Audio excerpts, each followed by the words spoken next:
We're going to look at the Renaissance, and from the Renaissance, there will be an assignment. The assignment is going to ask you to, in an essay form, to write out about things that you've learned from these artists and from the Renaissance. And then there's an optional discussion on a video from a drawing by Leonardo da Vinci called Vitruvius Man. And I think we'll look at Vitruvius Man also in the lecture here too. It's about half an hour, and it describes the influence of Vitruvius Man and then all of the mathematical things that Da Vinci is trying to accomplish in making this really well-known drawing. So there'll be two things to do: the assignment on the Renaissance, and then the other one is optional. So I guess there's only one thing technically that you have to do, but another thing that's optional. Now, the optional stuff, it doesn't count against you if you don't do it. It simply would be something else to grade. That's it.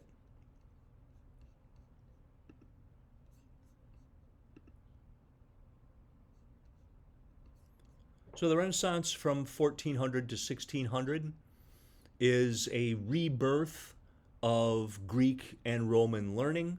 It is the coming out of the power of the secular world, in particular a family of bankers called the Medicis, and also the power of the merchants and the guilds that were forming in the Middle Ages. And they are challenging the church in terms of who's going to run things. They are not challenging the faith itself in Italy, in Rome, in Venice, in Florence.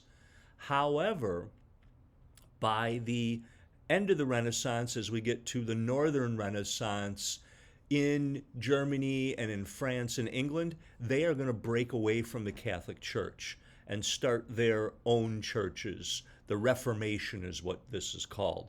Partly because the Medicis, who not only are using their money in Florence and in Rome to build great cathedral domes, to build civic buildings, and to also sponsor a lot of public art, they are also going to influence their way into government, and also they are going to kind of influence and buy their way into the papacy.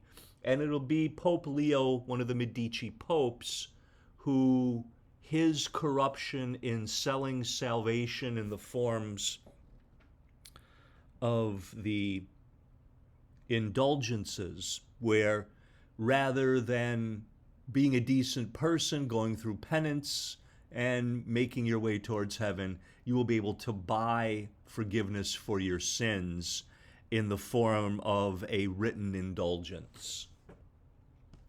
So we're going to look at the Renaissance starting in Florence, going to Rome. It's in Venice and Milan, kind of all starts here.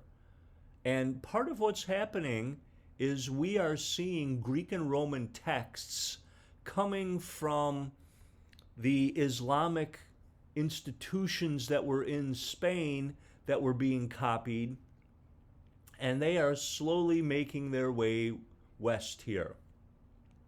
And there is this kind of revitalized interest in Greek and Roman learning. And not only Greek and Roman learning, but Greek and Roman art too, that had been surrounding Romans for some time, but in the Middle Ages they had become disinterested in their pagan past and had really kind of turned their back on it. Now they're rediscovering it. This is Florence. In Florence in 1436, the dome on their cathedral was designed by Filippo Brunelleschi. Brunelleschi also is going to be credited with inventing the scientific perspective that we had studied earlier in our Elements and Principles lecture. So the cathedral had been built a couple hundred years earlier, and they hadn't figured out how to engineer the dome yet. The other building that is important here in this picture is the eight-sided, the octagonal building of the baptistry. So the baptistry is probably the most important building to Catholics because that's where you baptize and you get new Catholics. Humanism in the Renaissance. So the resurgent study of classical antiquity, how to read and write better, how to engage in civic life, how to learn through universities and other ways where education might be attained, grammar, rhetoric, history, poetry, and moral philosophy. So they are interested in Plato, they are interested in Aristotle, and they are not just studying the church philosophers at this point. So there's a number of different reasons that this might be going on, and it can be because of the Medicis, the migration of the Greek scholars and texts to Italy that follow the fall of Constantinople, which would be the capital of the Eastern Byzantine Greek Catholic Empire that was taken over by the Ottomans.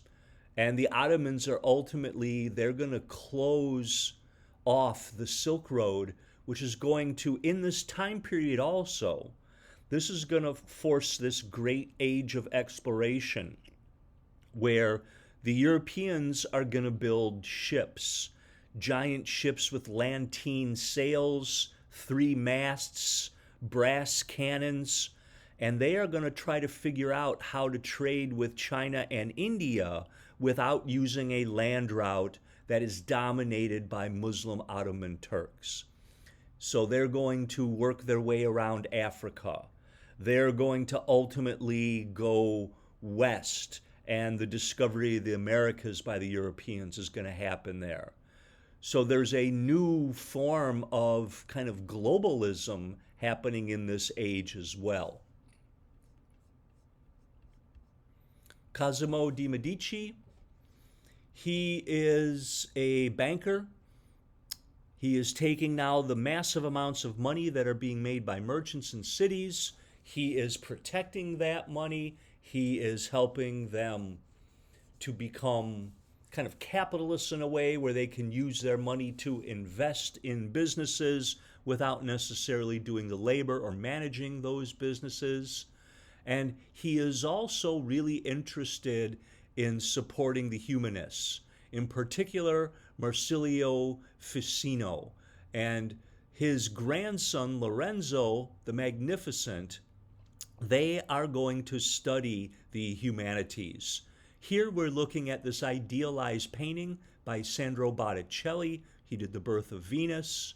And we are seeing Cosimo kneeling in front of the Virgin and becoming part of history in this wonderful style that Botticelli is inventing in the early Renaissance, where we see the use of perspective, fully formed figures, three-dimensional, but also a little bit of the Gothic outlining still left over from the previous age.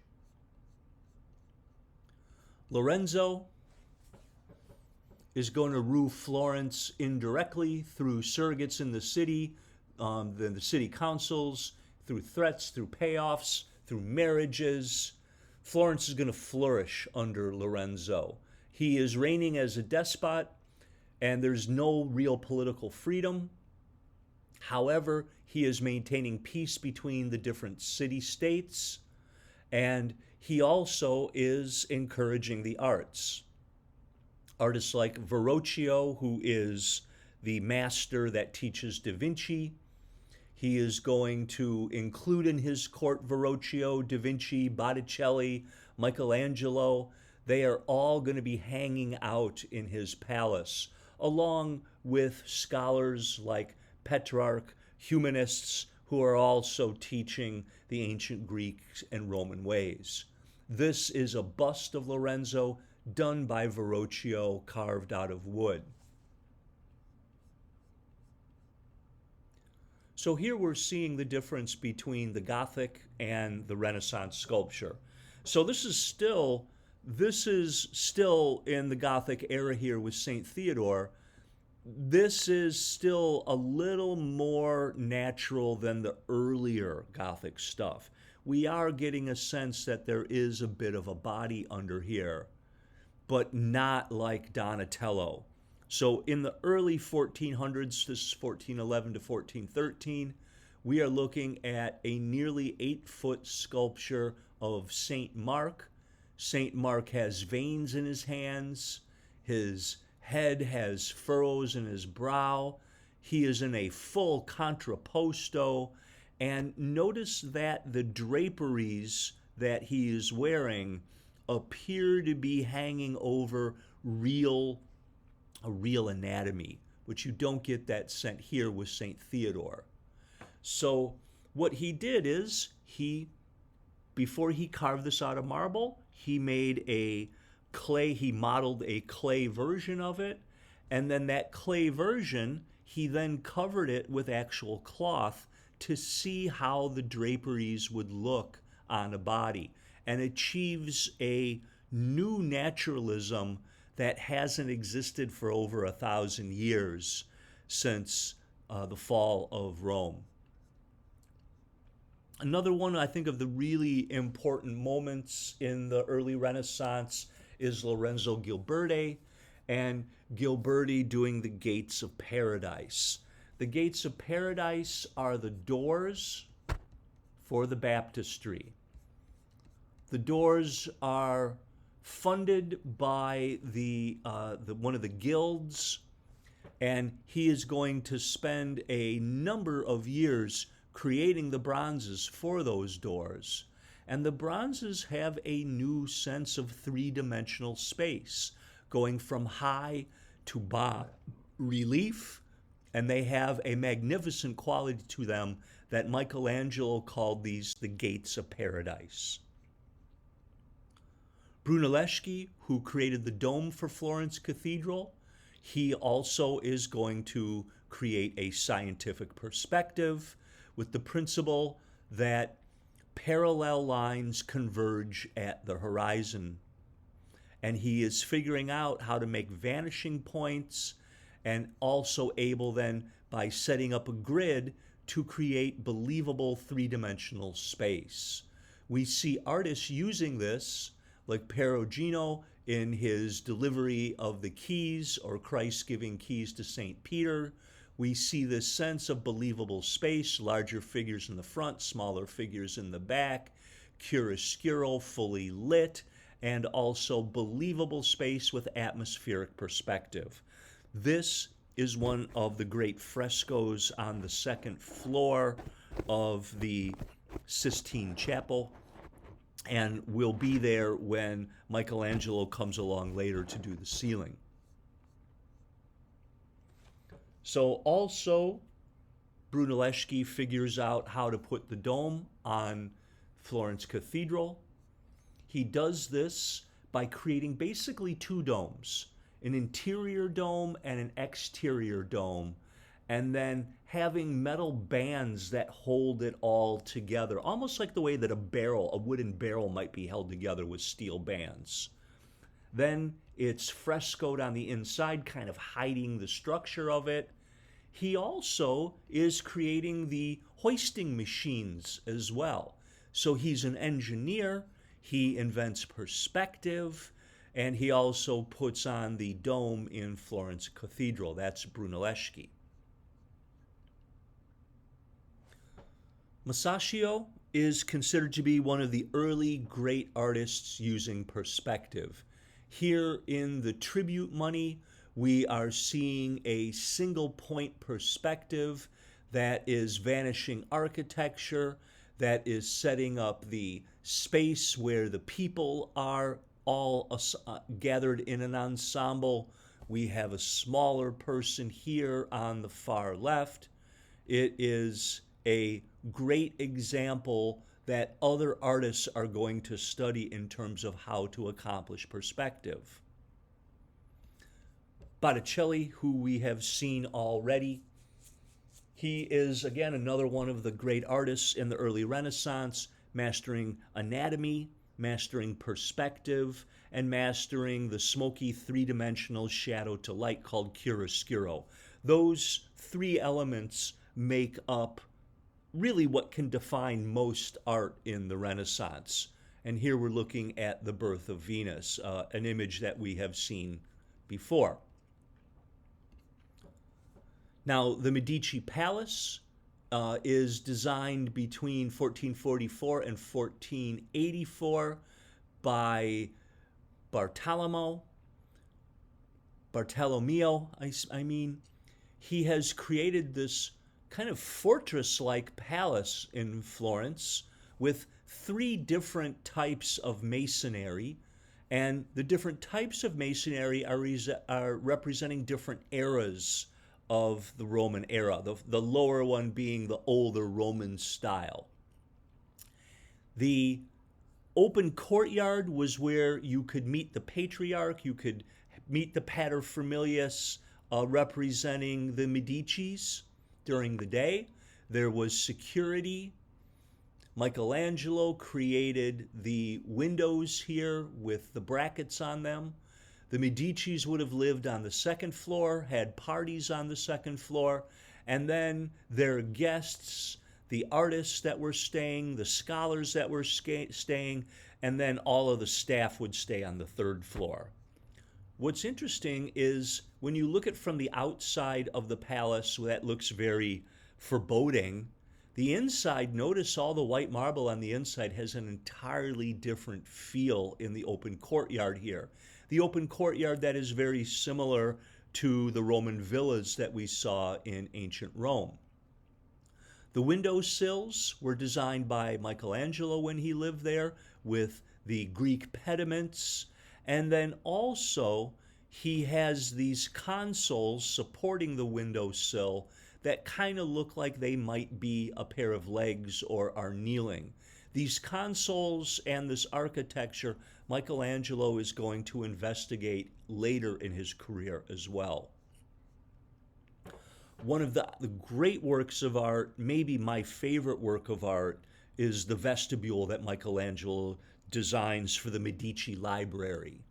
So in the Medici Library, you have open windows for reading their collection of precious books. It almost looks directly like a one-point perspective drawing that then the architecture is made out of, using Greek elements of proportion, using Greek shapes like circles and squares. We see this really beautiful texture of geometry throughout the reading room. And that geometry spills out into the vestibule with a marble staircase taking up 3/4 of the room, and the middle of the three staircases, the middle being flowing water flowing out of the library. I think the amazing thing that Michelangelo is doing here is he's using the element, he's using columns, he's using pediments, he's using shapes from Roman and Greek architecture, but none of them have any architectural value. The columns are pilasters, which aren't really holding up any of the architectural space. He has created what appear to be windows, but there's no windows in them. He is simply using classicism to decorate space with, and that flamboyant decoration is going to spring us into mannerism and ultimately Baroque architecture. The consoles that we saw him use here, where they have architectural value, they're holding up the windowsill. Here, they are simply massive and hanging from the walls. They are there simply to decorate. It is simply a reuse of the language of antiquity in new forms. In the High Renaissance, we have three major artists that we talk about in Florence and Rome. They are Leonardo da Vinci, Raphael, and Michelangelo. So Leonardo da Vinci is someone who is a painter, a sculptor, a poet, an architect. He is an all-around individual.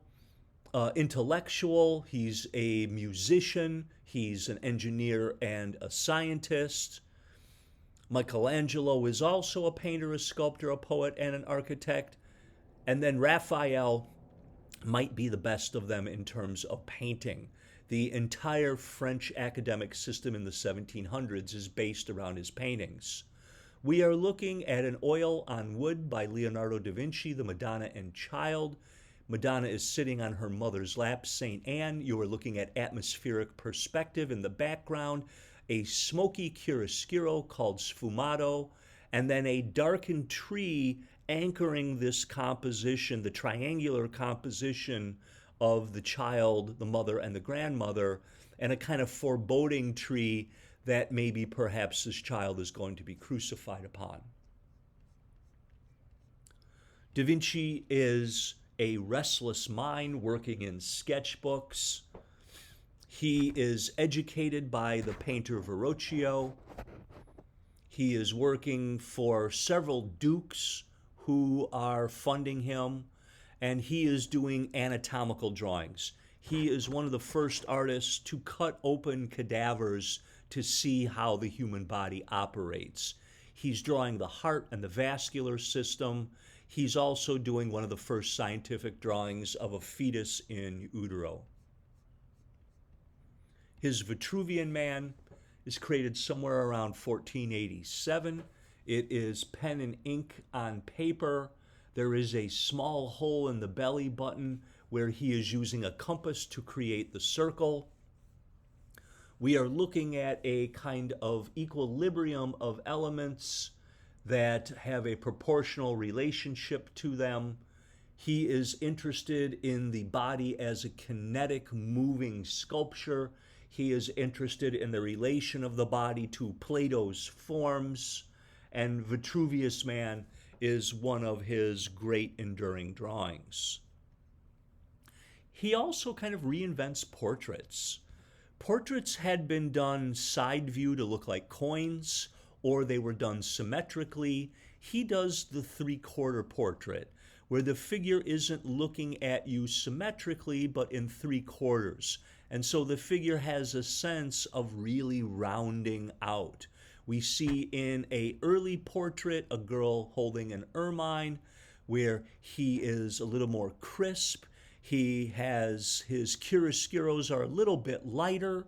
And then in his later Mona Lisa, we see his mature style of glazing, where the chiaroscuro is becoming smoky and dark and very, very, very dramatic. His Last Supper fresco is a one-point perspective of the Last Supper of Christ, and the entire architecture is disappearing behind Christ's head. What I think is most interesting about this is how he is taking the dining hall that the monks are using, and he is continuing the walls of the dining hall into the fresco. So the fresco is becoming part of the real space. The real space is becoming part of the fresco. The monks are literally eating with Christ. I think Michelangelo has a longer resume than Da Vinci has, who doesn't finish all of his projects. His David, completed in 1504, is 18 feet tall. He is showing us his debt to classical studies that he's doing, and we are seeing David that was supposed to be on top of Florence Cathedral, where Brunelleschi had finished the dome. And to do that, Michelangelo was thinking about perspective, how from far away, the head would be very, very small. So he enlarges the head and enlarges the upper body and has a very small lower body, with the idea that when you looked up at it, it would appear to be perfectly in perspective. In his mannerism that is going to be completely influenced from his art from 1520 until 1580 in Italy, when the Baroque style replaces it, it has intellectual sophistication, but also has artificial qualities, tension and instability rather than the Renaissance balance and clarity. In his Pietà, we are seeing the beginning of this mannerism where he is taking apart proportion. The figures are out of proportion.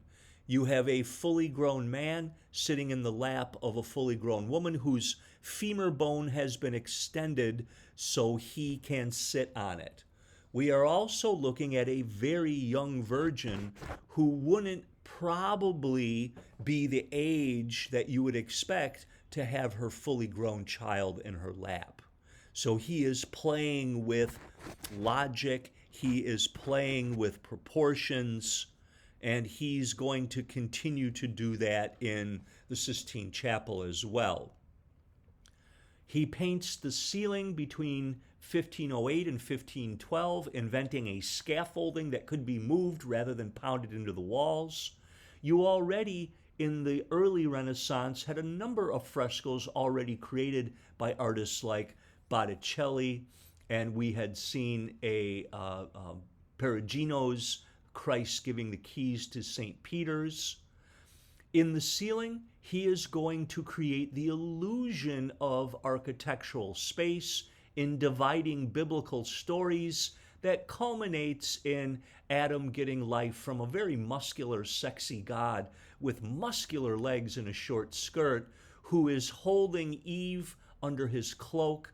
But the important part from the floor is to see the cutaway of the brain that's happening here.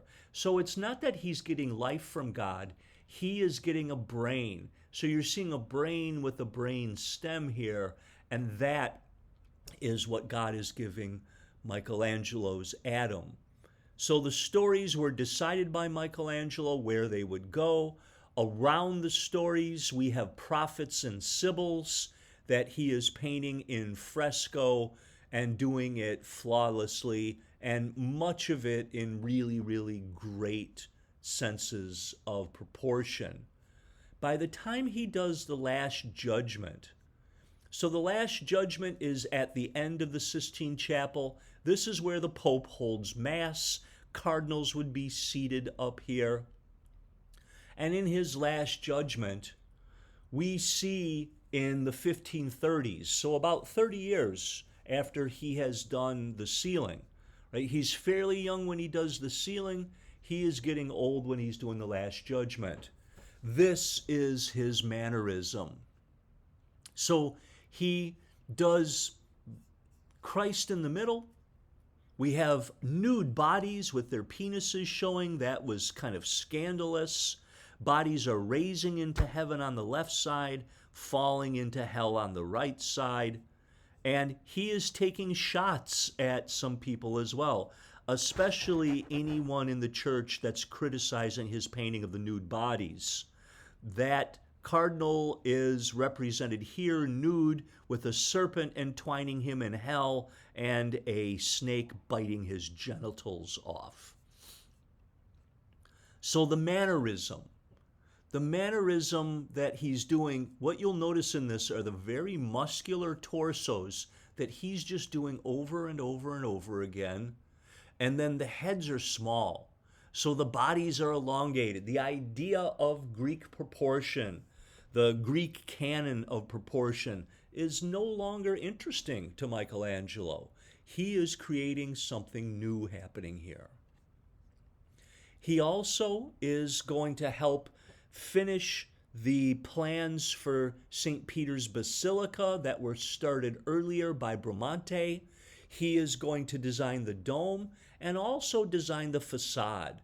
And the facade, much like the Laurentian library that he designed, he is using elements of classicism, pediments, and columns, but he's also using them in flamboyant ways.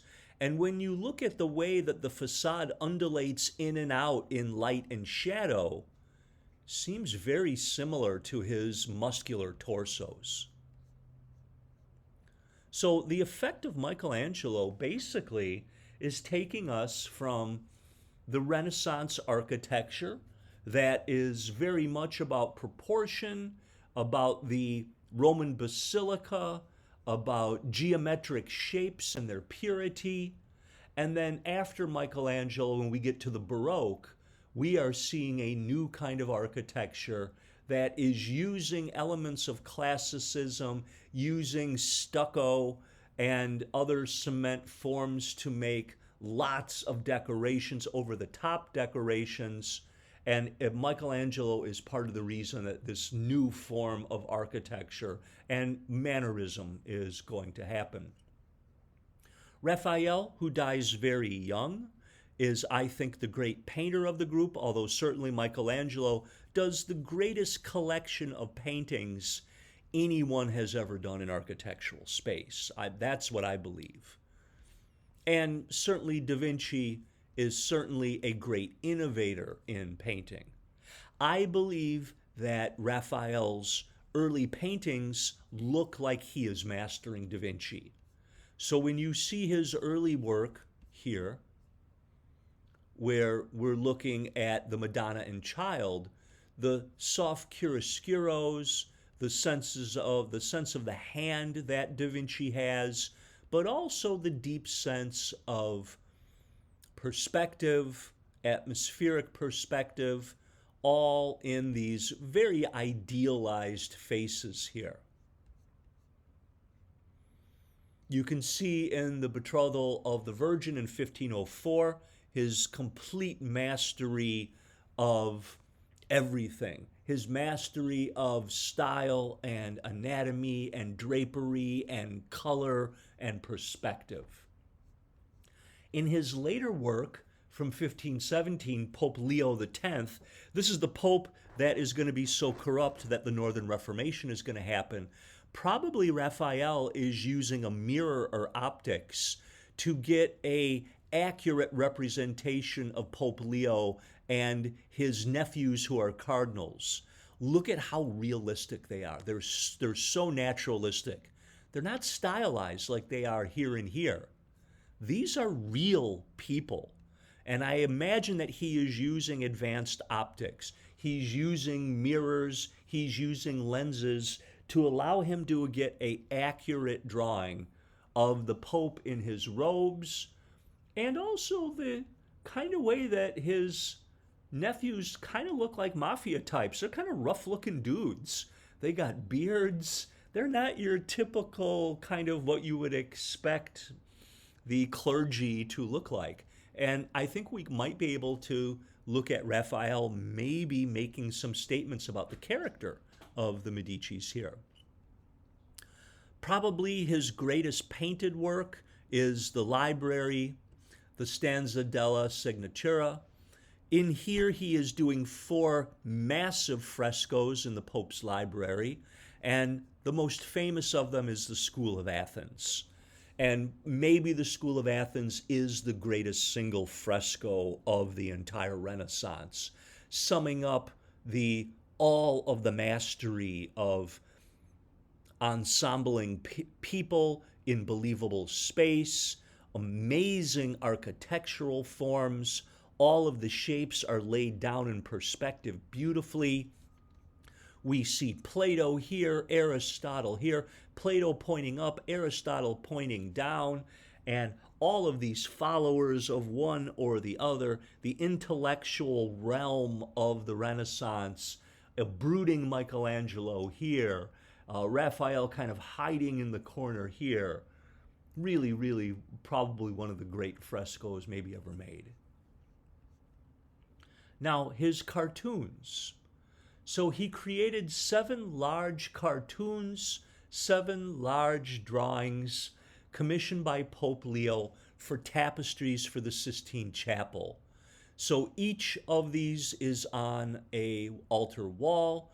We have the life of Peter on the right side, the life of Paul on the left side, 2 important apostles. Then these cartoons, these drawings are reproduced in Brussels and woven into tapestries, woven with things like gold on them.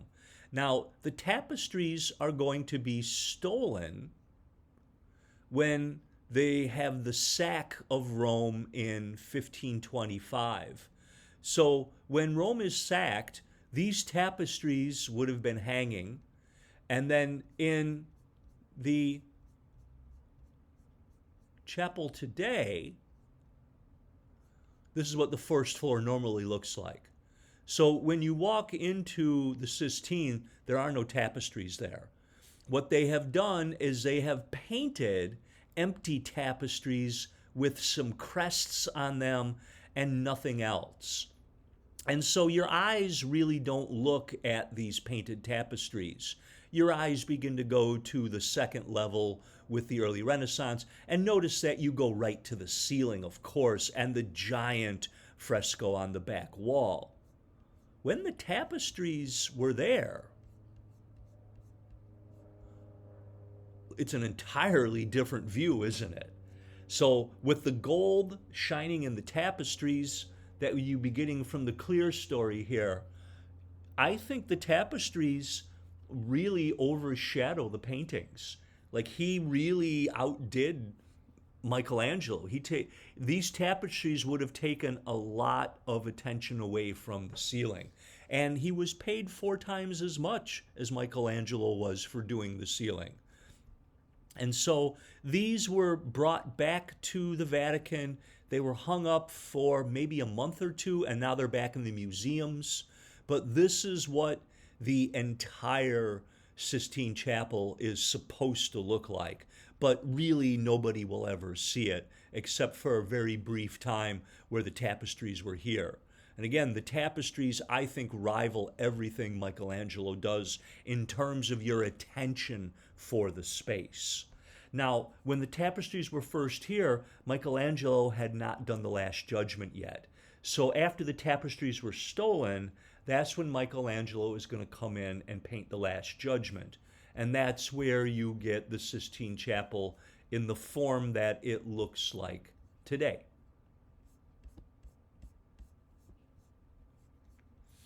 Now, in the north, in Venice and in Milan, we also have a Renaissance going on. So in the Venetian school, you have the great artist Titian. Titian has several kind of phases in his life. He has an early phase where his paintings are very, very similar to early Raphael paintings. They're very colorful. They are very stylized, very much in the Greek, the Roman kind of fashion, in terms of we got an ancient world that he's painting here. And Raphael's early paintings and Titian's early paintings are going to make up much of what the official painting school of Louis XIV in France, of what the paintings are going to look like in that particular era. In the late era of Titian, his paintings get darker, more somber, and you can see his mastery of chiaroscuro. This is going to be highly influential on a later artist named Rembrandt, a Dutch painter from the north. So in the Northern Renaissance, we have a very different thing happening in the early 1400s. They are not that interested in accurate perspective. They are using a more intuitive perspective. And you'll notice that the space is not as believable and exacting as the Italians. Of the great painters in the north, we have Netherlands painter Jan van Eyck. He's one of the early painters to use oil paints. In his double portrait, the Arnolfini painting,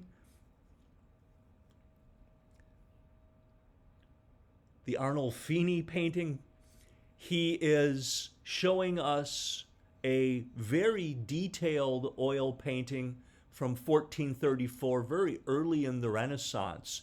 But the perspective is off in the chandelier. The space is condensed a little bit, but we get this amazing detail that you see in the northern painters. They are probably using optical devices. So they're using camera litteras, camera obscuras, and they are painting and getting their images in these darkened boxes in ways that they are able to kind of keep this a trade secret. And it is one of the more important technologies of the era for them. So from out of the box, either using a mirror or a small lens, you're able to get an image that comes onto your canvas upside down in full color and then able to copy it. We looked at Bosch and his Garden of Earthly Delights. He's another painter from the Netherlands who really has his own kind of style that he's doing. He is really playing around with a kind of whimsical sense of the world. He is very good at painting people in grotesque ways, as we see Christ carrying the cross here. Matthias Grunwald, a German painter, is painting an altarpiece where we're seeing a very tortured naturalistic Christ whose feet are curled in pain, fingers curled in pain, and we're looking at this dying man on the cross in a kind of horrific way that we really haven't seen Christ represented in terms of the amount of pain that he would go through in the crucifixion. Perhaps the greatest of the northern artists is German artist Albrecht Dürer. Dürer is a German painter. He's a printmaker. We saw his engraving of St. Jerome in our printmaking lecture. He is writing books. He is a master of the Renaissance. He has mastered chiaroscuro. He has mastered anatomy. He is probably painting from optics. He has his own logo, the AD. He's a master letterer as well. And he's painting new kinds of ideas, like the great piece of turf, where he's not doing some massive landscape in the back of a seated Virgin and Christ child. He is making the landscape the focal point of the work of art. And no grand landscape with mountains, a simple piece of turf that normally would be below your feet that is being elevated to high art.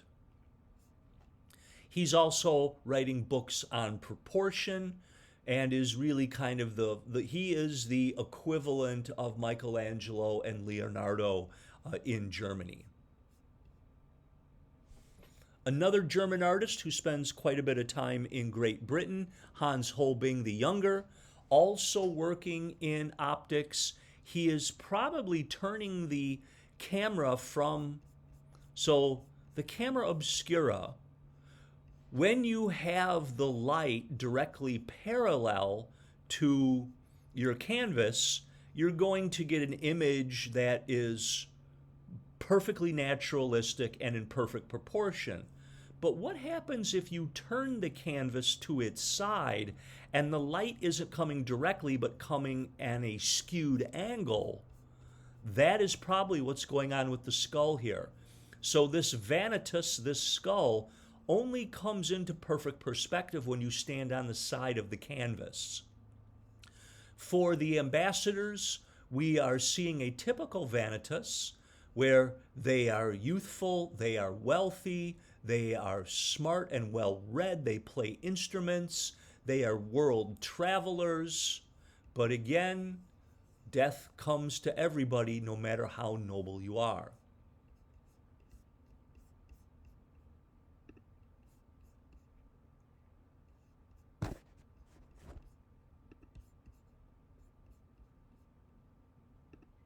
Okay, so make sure that you fully answer the questions in the Renaissance assignment. You have also an optional discussion on a great BBC, it's about 25 minutes long, a BBC video on Vitruvius Man. That would be another chance to get some more points into your grade.